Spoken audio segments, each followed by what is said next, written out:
No varsin jämäkkää haukkumista Esterillä ennen kuin pääsee liikkeelle. Ja näin Tero Halonen lähti liikkeelle ja sitten vielä 2 lähtiä tässä tämän päivän kilpailussa, eli Juha Korri Belgi Malinos koiralla numero 54. Ja Korri edustaa Kouvolan palvelukoirayhdistystä.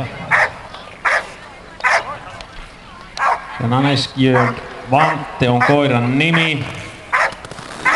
Ja lähtöaika 11.57. Ja nyt tässä tietysti ei maalintulijoita ole, koska kierretään tätä 10 lenkkiä. Ensimmäinen lähtijä oli siis 42, Sami Kalliokoski. Ja siitä on se 12 minuuttia kulunut, kun Juha Korri lähtee liikkeelle. Eli siinä vaiheessa Aaltonen oli maalissa tuolla ensimmäisessä luokassa. Aaltosen päivän nopea aika 5 kilometrillä 11.51. Ja jos siihen oltaisiin tuo hevosenkenkä lisätty, niin oltaisiin oltu siinä 12 minuutissa niin kuin nopeimmat hiihtäjätkin veteille. Ja siinä ensimmäinen, ja tämä menee vielä maaliin tämä koira. Ja Juha Korri lähti liikkeelle ja sitten päivän viimeinen tapahtuma. Erkki Groenendahl,